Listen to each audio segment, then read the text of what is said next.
RCR, la red que comunica y une al Perú. Estamos en comunicación y le agradecemos como siempre la amabilidad que tiene con RCR a don Federico Arnillas. Él es el presidente de la Mesa de Concertación para la Lucha contra la Pobreza. Qué gusto saludarlo, don Federico, muy amable. José, un gusto saludarlo, estar con usted y a través suyo con todo el país conectados, justamente para hablar de un tema de primera prioridad. Claro que es de primera prioridad, como usted lo enfatiza. ¿Qué es lo que está ocurriendo en el país? ¿Por qué no podemos ser capaces de disminuir la pobreza? Lo que ocurre en el año 2022 es de suma preocupación. Lejos de haber reducido en algo la pobreza, estamos en un nivel no solamente de estancamiento, sino que se va acentuando los niveles de pobreza. La verdad es que el estancamiento viene desde atrás. Claro que sí. Me explico en el sentido de lo siguiente. Como país, cuando uno mira desde el año 2004 para acá, lo que encontramos es que efectivamente estuvimos reduciendo sistemáticamente las cifras de pobreza en general y las de pobreza monetaria en particular. Esa tendencia de mejora, digamos, de las condiciones, sea que lo midamos por pobreza monetaria, por necesidades básicas, ¿no? Por déficit calórico, ¿no? Tiene esa tendencia hasta el 2016.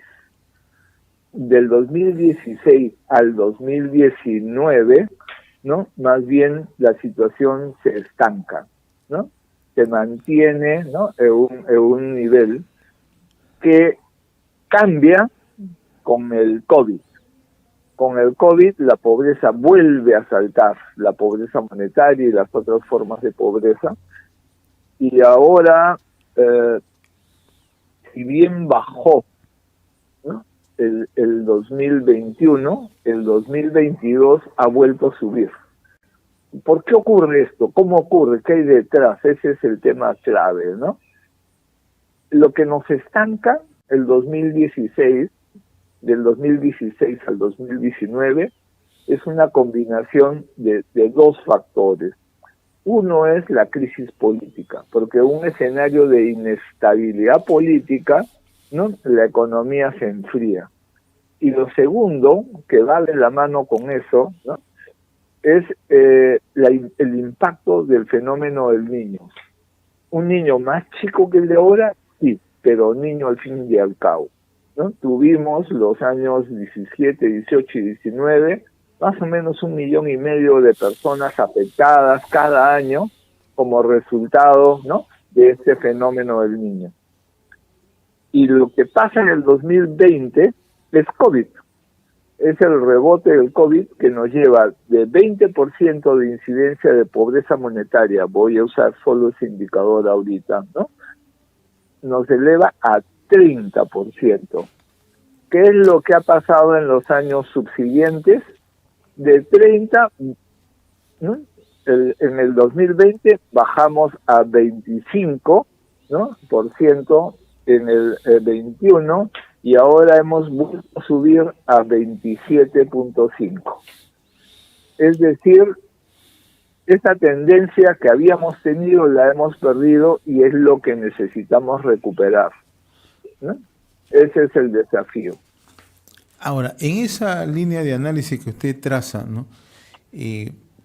¿Cuál es el punto central del por qué no hemos logrado reducir, entendiendo que de una u otra manera nuestro país ha ido teniendo una tasa de crecimiento, si no la esperada, pero tenía una tasa de crecimiento?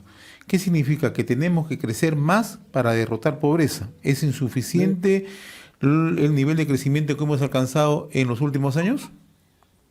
El crecimiento económico es una variable muy importante, pero tan importante como la variable económica son las variables políticas, de las que depende también una política mejor redistributiva en el país.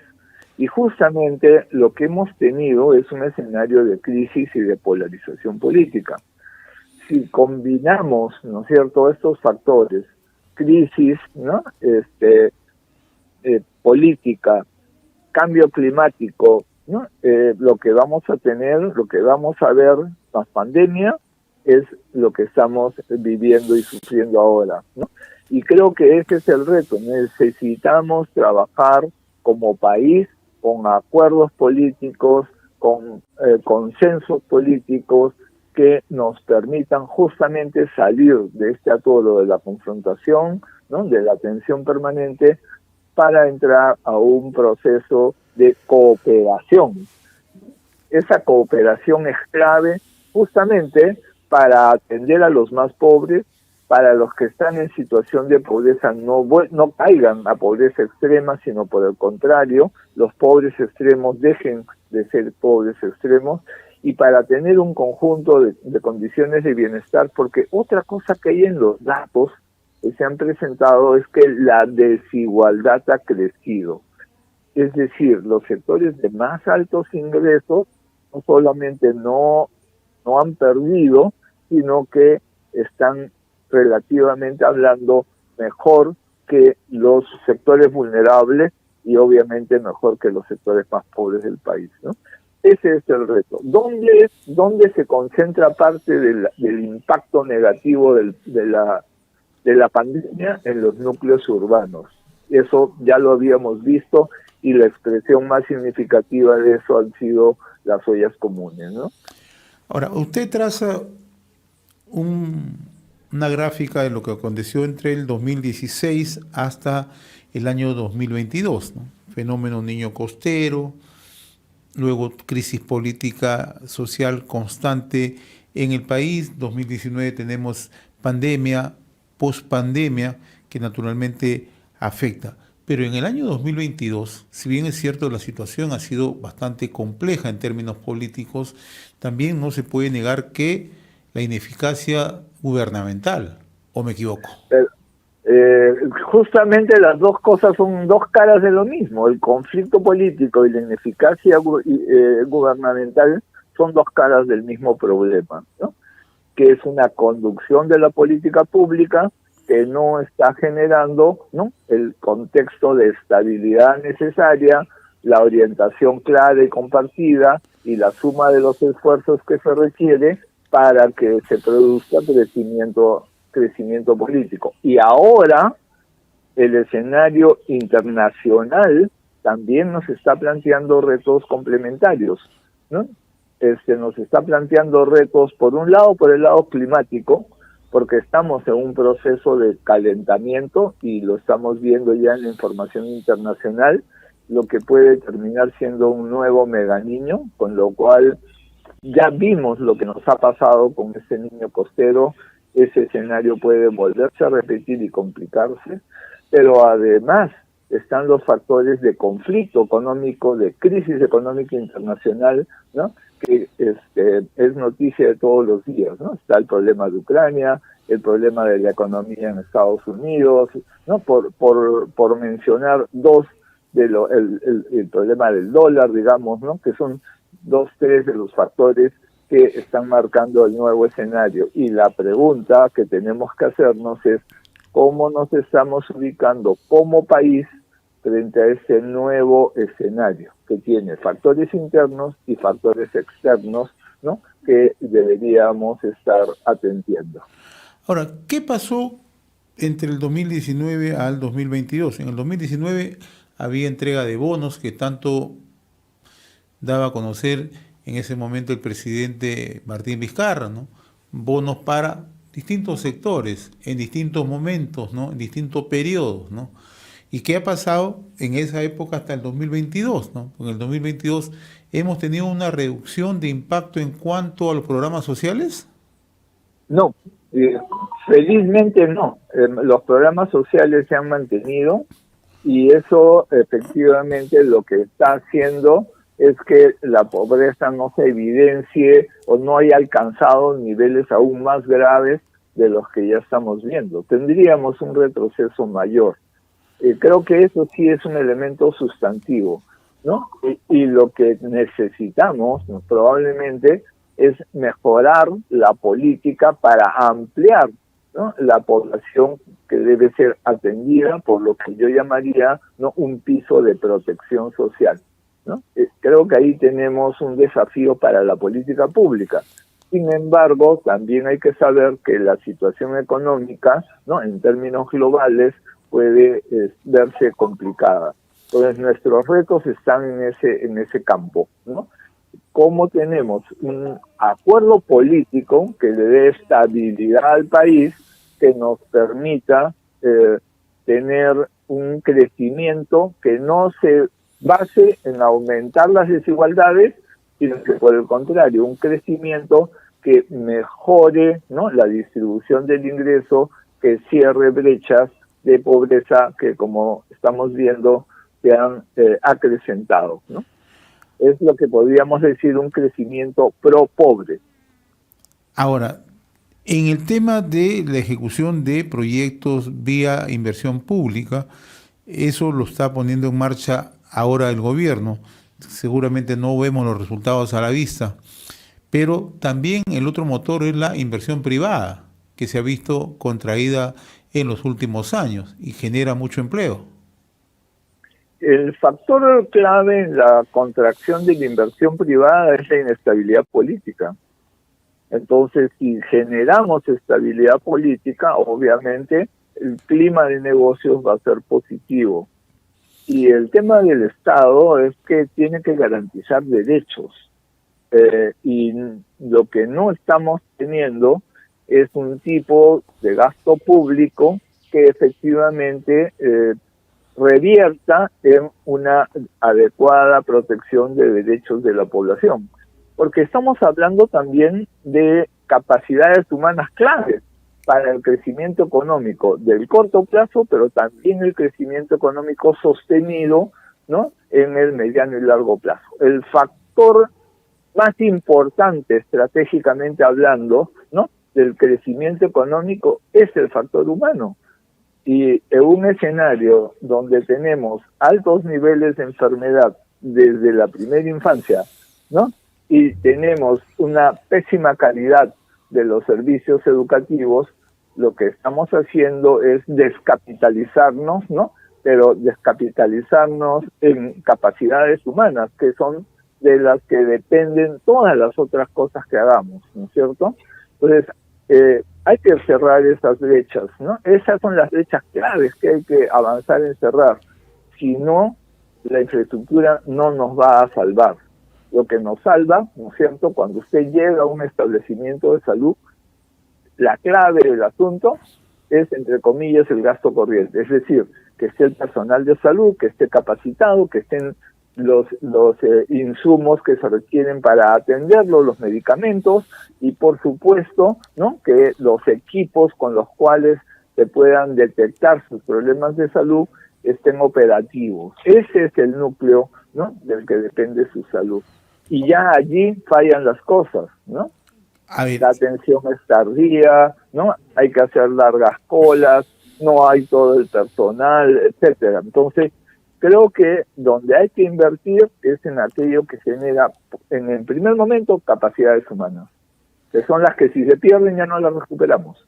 Un niño con anemia, ¿no?, un bebé con anemia, una adolescente embarazada con 12, 14 años, ¿no es cierto?, tiene un daño que le va a recorrer toda la vida. Y estoy hablando de temas que tienen una incidencia muy fuerte en el país, ¿no?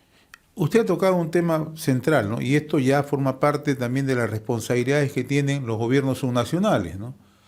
De acuerdo a el marco legal en el país, estas competencias, salud, educación, están de manos del gobierno, de los gobiernos regionales. ¿Y qué pasa, don Federico? De 15 a 25 regiones durante el 2022 han aumentado su situación de pobreza, ¿no? El aumento ha sido mayor en regiones de la selva y norte del país. ¿Qué pasa en Cajamarca? ¿Qué pasa en Huánuco? ¿Qué pasa en Puno, ¿no?, donde son las regiones que concentran más pobreza en el año 2022? O sea, acá también hay una responsabilidad compartida, ¿no? No todo es del gobierno central, ¿no? Totalmente de acuerdo. Hay un problema de los 3 niveles de gobierno, ¿no? Y esto es como el cubo mágico. No sé si usted recuerda el aparatito ese, ¿no?, que tiene 3 capas, ¿no?, y que hay que irlos moviendo para sincronizarlas. Bueno, aquí no pasa eso. Tenemos gobierno nacional, gobierno regional y gobiernos locales. Incluso en los gobiernos locales tenemos dos niveles, el provincial y el distrital. Pero aquí las piezas no se mueven ordenadamente, todo se va caotizando. En lugar de irse armonizando y articulando, ¿no?, se está desestructurando. Y con los cambios políticos que hemos tenido, con ministros que no duraban a veces ni 2 días, ¿no es cierto?, eso es mucho, mucho peor. Entonces, eso nos está atravesando como Estado y como sociedad. Entonces necesitamos revertir esta situación. Entonces no es un tema de papá gobierno nacional, es un tema de participación ciudadana en el proceso. Fíjense, estamos en un compromiso con la Contraloría de la República para recuperar, ¿no?, 2 procedimientos que son mandatos constitucionales, ¿no?, el plan de desarrollo concertado y el presupuesto participativo. ¿Qué implica eso? Que el gobierno nacional, el gobierno regional, el gobierno local y la ciudadanía nos pongamos de acuerdo sobre cuáles son esas prioridades en las que tenemos que asignar los recursos que tenemos, ¿no?, para resolver los problemas que enfrentamos. No es lo mismo los problemas que enfrentamos en Piura que los problemas que enfrentamos en Puno, y las soluciones a problemas aparentemente iguales, la vivienda por ejemplo, son distintas. La vivienda en Piura es distinta a la vivienda en Puno si es que queremos protegernos adecuadamente del contexto climático.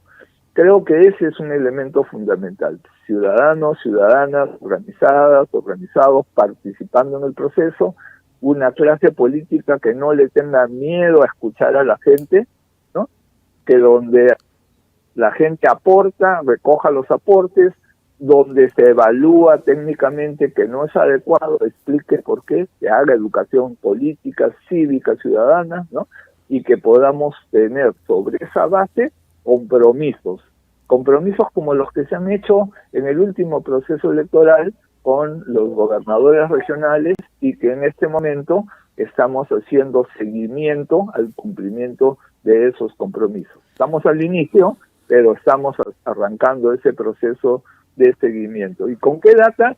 Con la que tenemos de base. O sea, con esta data que ha salido en los resultados del INEI, decir, oye, acá estamos, esta es la foto de tu primer año, ¿no?, de cómo has arrancado el gobierno, cómo has entrado al gobierno. Bueno, cómo vamos a mejorar en cada área, ¿no?, en salud, en educación, en conectividad. Fíjese, el problema de conectividad es brutal en el país, ¿no?, y es la clave de la salud y de la educación. ¿Y cuánto nos ha afectado la corrupción en esta lucha contra la pobreza, don Federico? Mire, las cifras que dio no hace mucho la propia Contraloría superaban los 24.000 millones de soles. Y creo que la propia Contraloría sabe que ahí en esa cuenta todavía se le están escapando algunos numeritos, ¿no? Entonces, creo que eso es un problema, pero también es un problema ciudadano, porque no nos indignamos por la corrupción, ¿no? Alguien se pasa la luz roja, el policía lo para y le dice, ya pues, ¿cuánto te doy y me dejas pasar? O no, ¿no es cierto? Entonces, esos problemas están atravesándonos, ¿no?, gobierno y sociedad. Entonces, es una lucha cultural, también es una lucha ciudadana, ¿no?, la que hay que llevar adelante. No es solo un rol del Estado, es también un rol ciudadano, de ciudadanía activa. Muy bien, don Federico Arníaz, presidente de la Mesa de Concertación para la Lucha contra la Pobreza. Siempre es un gusto conversar con usted. Muy amable de su parte. José, siempre es un gusto estar con usted, a través suyo, con todo el país, y las preguntas y retos que nos plantea, ¿no es cierto?, los tomamos en cuenta para profundizar y construir mejores propuestas, siempre concertadas. Muy amable, don Federico, gracias, ha sido un gusto. Conversamos con Federico Arníaz, presidente de la Mesa de Concertación para la Lucha contra la Pobreza. RCR, la red que comunica y une al Perú.